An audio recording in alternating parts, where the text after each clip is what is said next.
Hi again, Vanguard fans. This is extremewirehead for one of my last Cardfight Vanguard clan intro videos. And in this series of videos, I look into the strengths and weaknesses of a clan, try to figure out how you should think about them in terms of playing them and going up against them, in an effort to try and understand their methodology so that you can better understand where they're coming from and how you would go about them with or on their side and against them. I am not going to be looking at cards that are deemed necessarily great or fancy. In some cases I will, but I want to focus on cards that really show off the personality.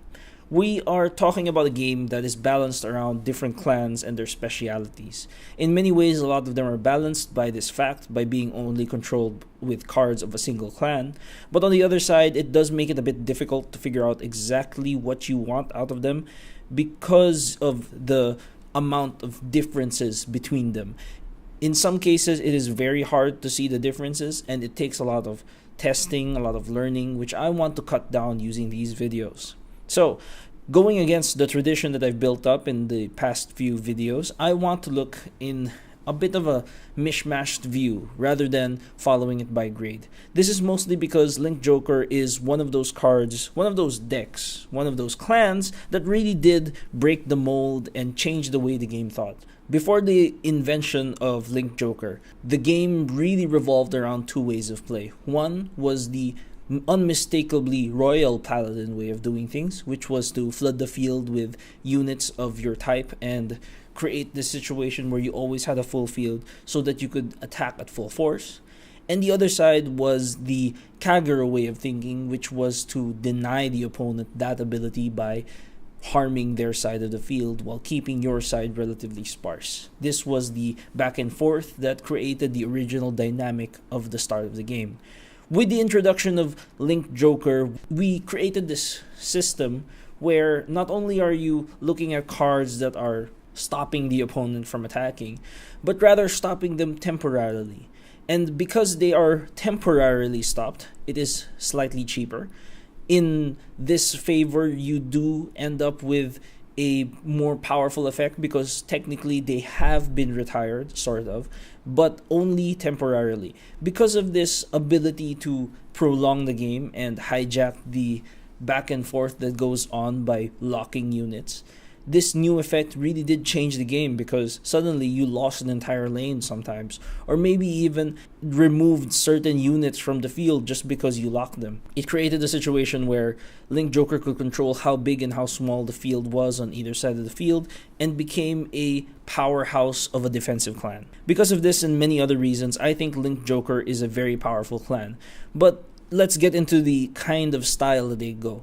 Since this is a Stargate clan, Stargate nation, we are looking at the space theme, but in their case, they are the dark space theme. They are the evils, these grayed out aliens with robotic bits, sometimes humans, sometimes not. Many cases, of course, a dragon look, and they always have these black-red rings, and these black-red rings symbolize their ability to lock stuff.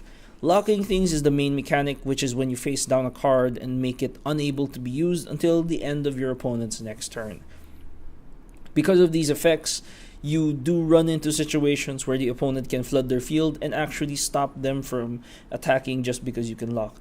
Going up against these clans means careful management of the number of lock cards you have and the number of cards that they are capable of pulling out. In a lot of ways, they are an incredibly defensive clan because their entire thing runs around the premise that you're going to have stuff locked. If they cannot lock a lot of units, you will be in an advantage. Keep this in mind as we go along. So, the first card that I want to look at is probably one of the first cards everybody saw when watching out for the kind of clan that they are and how they operate. The first card is, of course, the good old-fashioned Infinite Zero. Infinite Zero skill is, since he's a break ride, when a card rides on top of him, lock a front row and a back row unit. By doing this, you remove a front row attacker, which is quite useful since there's only two of them, and you remove a back row character, which could be either in any of the other spots that are available. This means either weakening the other lane or slowing down the Vanguard in some small way. Of course, does not see too much play now with the advent of Stride, but I think it's very important to note that this is a relatively cheap effect. Usually break rides have a net gain of 1 card because they lose a card and sometimes 2 cards. In this case, you're actually getting 2 very easily. Not only are you getting power, and it really doesn't cost you almost anything. You're going to see a very, very basic thing where they try to make this somewhat balanced, but I think they fail in figuring out exactly how balanced they want to be. But in very, very broad terms, it stops the attack from ever going through, limiting the opponent's choice to being only 2 lanes. No matter what they do, even if they wanted to spend more cards from their hand, they can't. So they've lost an attack just because of that. This all-encompassing power is what made Link Joker very, very strong and difficult to deal with. The next card that I want to look at is probably the card that everybody remembers in the early days of Vanguard and how they thought and how crazy they used to be, which is Star Vader Chaos Breaker Dragon. Chaos Breaker Dragon's most important skill is, for the cost of discarding a Star Vader from hand, Counterblast 1, you can lock a rear guard, any rear guard. And once you've hit the limit break limit, when they unlock a unit, you may Soul Blast 1 so that you retire that unit instead of unlocking it. This means that they can force a reduction on the opponent's side of the field, and you even have the choice of when this happens because the order of the unlocks would tell you which ones you would want to do them on. On top of this, you also get to draw a card, which just fuels itself and pushes the game further into your favor, I think. Chaos Breaker Dragon is a great card. It's got a lot of flexibility. It is a very powerful card, and this concept does extend past into the Stride era, as you will see later. But I wanted to bring it up because this is the card that really does reinforce the early stages of Link Joker and how they thought, how they evolved back in the day, and how they move on from this point into what they were and what they became. So to move past this, go back up to the G4s, to how they used to think about the game and how they evolved from this point onwards. So, moving back up to the Strides, I want to look at Maximum Seal Dragon, Nebula Dragon. Nebula Dragon's skill is Counterblast 1. When this unit attack hits a Vanguard, you may pay the cost. If you do, this unit gets 5,000 power for each locked card at the end of the battle on either side of the field. This means that just by having a locked card, the clan actually does get stronger. Locking is their main mechanic, so this is understandable. Just by having a bunch of lock cards on your side or any side of the field, it does make them very, very strong. And this card is just a very simple card to show that not only are you getting other effects, you're also getting power effects as well. There's nothing much else to say other than Maximum Seal Dragon is just to show off this effect. If you're not sure what you're doing, lock a bunch of cards, play a Seal Dragon, and hope for the best.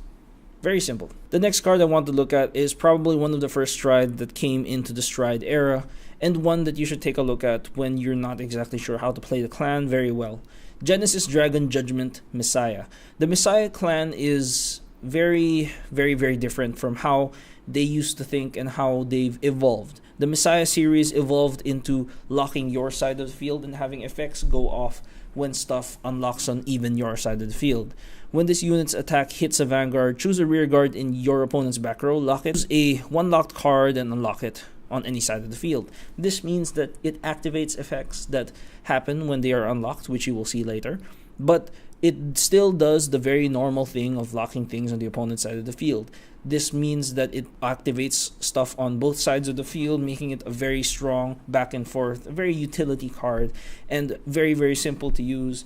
Has a lot of utility and is still rather decent even if you're not sure exactly what you're doing. Moving down to the G3, back down to the G3, we're looking at the key card to all of this, which is Alter Ego. Alter Ego Messiah. His skill is Counterblast 1. Choose a card from one of your rear guards and lock it. During your turn, you may pay the Stride cost. Choose one of your opponent's rear guards, lock it, and your Vanguard gets an additional 5,000 power for all the trouble that you've caused to the field. And his GB2 skill is when a card unlocks on either side of the field. You may Soul Blast one for a draw, very similar to how Chaos Breaker Dragon did it, but you don't get to retire stuff. Thank God. But the Alter Ego Messiah's way of thinking, the having to lock your side of the field, having to unlock stuff, having to play around with these mechanics, means that you're going to have to learn a lot of very major tricks to how Link Joker evolved ever since the Messiah game. They were very limited back in the day because there was only ever 2 open rear guard slots that really mattered when you were playing Link Joker. The rear guards on the back weren't as important as the rear guards in the front, so the focus was just finding cards that could lock cards in the front row. Because of this, they had to create rather expensive costing for these things.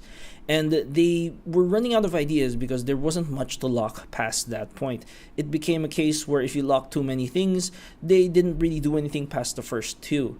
So Alter Ego changes things up by saying, okay, well, I'll lock something on my side to lock something on their side, and I will have effects that go off my stuff locking and my stuff unlocking. This means that Alter Ego and the entire Messiah line in general changed the way Link Joker did things so that they could activate their own skills even if the opponent was choosing not to play any rear guards, and you could just unlock stuff on your side to play many of your tricks. This card is obviously very powerful, has a lot of utility, is a little bit expensive, but otherwise, since this is the early game, usually those costs are minuscule in the greater scheme of things. The next cards that I want to look at run back down to the older sets, I think, and just reinforces the way of thinking that we are talking about a clan that likes to lock stuff. So, the G2, this big card, is Companion Star Vader Photon. Photon is a very big deal, mostly because it's very expensive and it has a very, very simple skill. If your Vanguard is a Star Vader and your opponent has a locked card, when this is placed on the rear guard circle, you may choose another rear guard and lock it. This expands upon the strength of Star Vader and pushes the game a little bit further by allowing you to lock an extra card. But it does come with the caveat that you must have locked something beforehand. This means that you must be in the process of locking stuff to be able to lock more stuff. This is a very good thing because I think by itself it is actually a rather decent card. Not overly powerful, but still so good that a lot of people still use it even though it doesn't mesh with any other mechanics. That simple fact that you can add a locked card from anywhere is a very, very good general skill that I think works with many decks. Going even further back into the past of this clan, we're going down to the G2 Furious Claw Star Vader Niobium. Niobium is a very simple card. Whenever a card is locked on the opponent's side of the field, you may get 2000 power and add it to this unit. Now, there are other cards that have very similar effects, but quite honestly, this card really does show almost exactly the same skill on all the other ones, so I'm only showing one of them.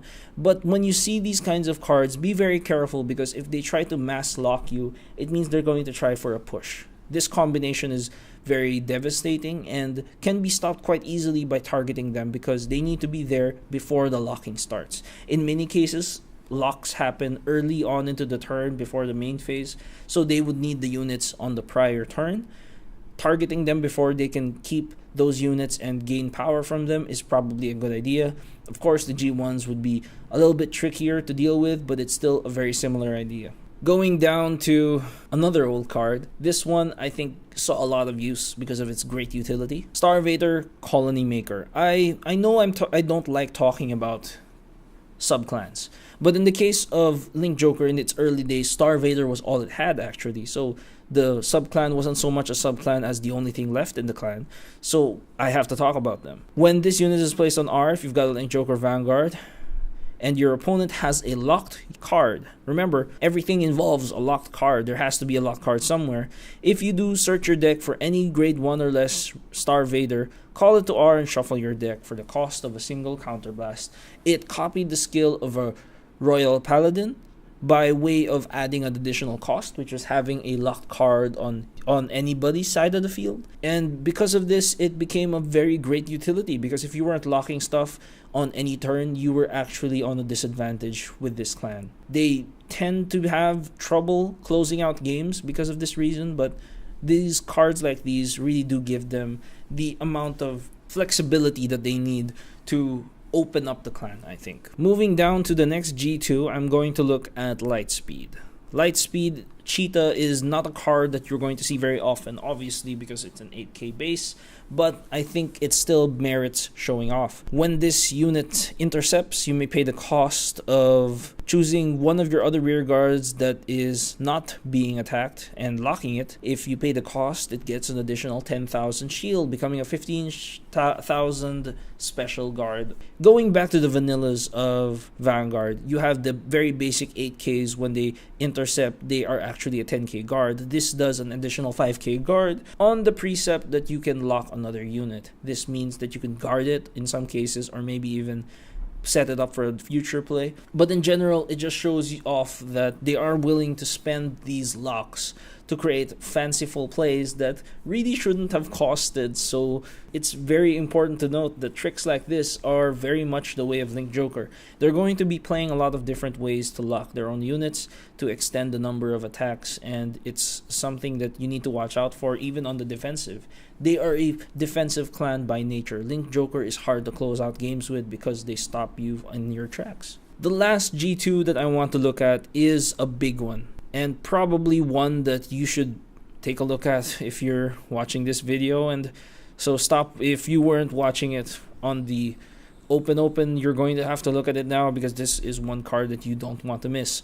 Awakening Messiah. When this unit unlocks, her or its Generation Break 1 skill is choose one of your rear guards, stand it, and it gets 2000 power until the end of the turn. Awakening Messiah's skill basically activates when it unlocks, especially on your side of the turn, creating extra attacks for you. This means that you can create additional attacks just because you unlock stuff, and since the unlocking resets the position of the unit, it also becomes a standing unit, resetting the number of attacks on your side of the field. Cards like these are what make the Messiahs such a dangerous force. They can actually mimic a lot of the restanding features of some of the other clans and create a lot of fancy combo plays that do create a sense of dread with your opponent, because the playing of these locks and unlocks do make for a lot of very, very strong multiple attacks. Downside, of course, is you only get 2000 power. It's not actually that much, and a single defensive trigger could stop you in your tracks and make things even more difficult. Going down to the G1, we're going down to the very last cards that I want to look at. The first one that I want to look at is Palladium. Prison Gate Star Vader Palladium. Palladium's skill is counter +1, put it into soul. During your opponent's end phase, when they unlock a unit, you may pay the cost and lock it again. One of your earlier combos involved Chaos Breaker Dragon getting a draw, while at the same time relocking that unit and using the timing to basically stop them from ever refueling that part of the field. Remember, the difference with Kagero and Link Joker is huge, because Link Joker is capable of making an entire side disappear, an entire circle. Not only do you remove a unit, which could be easily refilled by placing more cards down, but it does not exist. And because it does not exist, they are relegated to the other two lanes. This is very, very important. The difference of the lock is that it changes the size of the field permanently for that turn. Very, very important, because cards like Palladium show you that by using abilities like these, you can prolong the game much further than they probably intended by slowing them down. And finally, another card that actually slows down the game even more. One card that I think everyone should take a look at, especially if you're first looking into it, because it's such a cheap card and has such a great effect. Star Vader Volt Line. Volt Line's skill is when an attack hits a Vanguard during the battle phase that this unit boosted one of your opponent's locked cards, and that card cannot choose one of your opponent's locked cards, and that card cannot be unlocked until his or her next end phase. This means that when this unit boosts something that hits, you are allowed an Omega Lock, which is what is known as an extra lock, which does not unlock during the end phase. This is very powerful because it prolongs the game even further by having a circle that does not unlock at the end of a turn. It means that you prolong the case problem and reduce the size for a turn longer. This means that the opponent has to deal with 2 turns of a problem rather than 1. And I think this card, together with all the ones that you've seen so far, you can come up with a very, very good summary of how Link Joker thinks. They are a clan that wants to hold you down, wants to stop you and slow you down and make things very, very difficult. It is a clan that focuses along this line of thinking of, I want the game to last as long as possible so I can get my side to attack your side more while your side gets less attacks. And by having this dynamic, I can get a slowly inching advantage until finally I can win the game. Because of those very, very slight notes, it is a strong deck. It is a strong clan. Their defensive ability is bar none their greatest asset. And being able to play around with all of these effects, stopping them and locking everybody, slowing them down and forcing turns in the order that you wish, being able to pick out cards that you do not want affecting the game, it is very strong, and it changes the dynamic of many clans because they have to worry about, what if I don't have one side? What if I have nothing but the Vanguard? Things like this, being able to make them question the planning and controlling the space that they live in, is the greatest strength of Link Joker, and something you're going to have to watch out for whenever you're facing them. Playing as the Link Joker, your greatest strength is your ability to slow the game down. If your opponent tries to speed things along, you're going to have to shut them down in any way possible. I didn't even mention some of the other cards.